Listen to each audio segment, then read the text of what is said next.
आज की कहानी राहुल और विद्या की।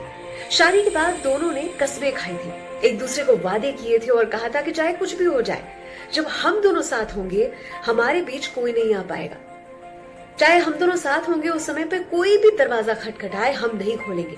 एक दूसरे को प्रॉमिस तो करते थे, लेकिन शादी के कुछ ही दिनों बाद घर के दरवाजे पर राहुल के माता पिता आके खड़े हो जाते हैं। वो दरवाजा खटखटाते हैं और जैसे ही वो दरवाजा खटखटाने की आवाज सुनता है, राहुल अपनी पत्नी विद्या की ओर देख रहा होता है।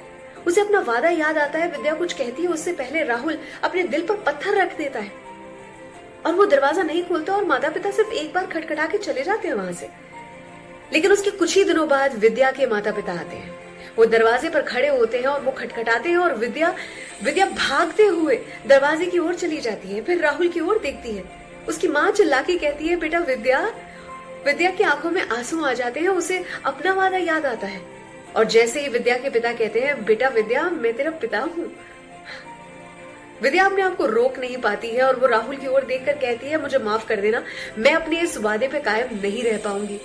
मैं मेरे माता पिता को यूं दरवाजे के बाहर खड़ा नहीं रख सकती। और वो दरवाजा खोल देती है।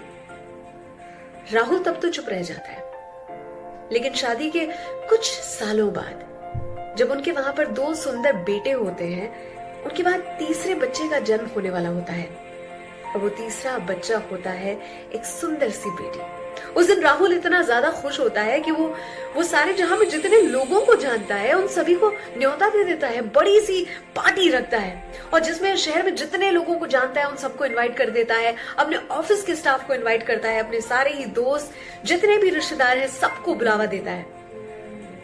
विद्या खुश तो बड़ी होती है, लेकिन अब ताना मारते हुए जैसे प्यार से कहती है कि राहुल, सारी दौलत इसी पर लुटा दोगे? विद्या थोड़ा सा सीरियस होकर उससे पूछती है, हमारे और भी 2 बच्चे हैं ना, लेकिन जब उनका जन्म हुआ था तो राहुल, तुमने इतनी बड़ी दावत तो नहीं दी थी, तो फिर आज?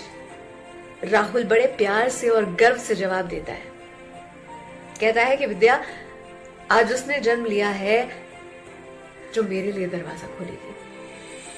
विद्या की आंखों के आगे वो सीन आ जाता है जब वो अपने माता पिता के लिए दरवाजा खोल देती है। उसकी आंखों में खुशी के आंसू होते हैं। वो समझ पा रही होती है कि राहुल क्या कहना चाहता है। अर्थात बेटियां ना घर में बिजली का काम करती है, पूरे घर को रोशन कर देती है। जब वो घर में होती है तो माहौल कुछ और ही होता है। पूरे घर की जान होती है बेटियां। बेटा कहते हैं कि एक कुल को सम्मान प्राप्त करवाता है, लेकिन जो बेटियां है ना, वो दोनों कुलों की शान बन जाती है। किसी मॉडर्न टाइम्स की बेटी से पूछा गया कि तुम्हारी दुनिया क्या है, तो उसने क्या खूब जवाब दिया। उसने कहा कि माँ की कोख से जन्म लेना और पिता के पैरों से होकर पति की खुशियों में खुशियां ढूंढना और बच्चों के सपने उनके साथ देखना, यही तो है मेरी दुनिया।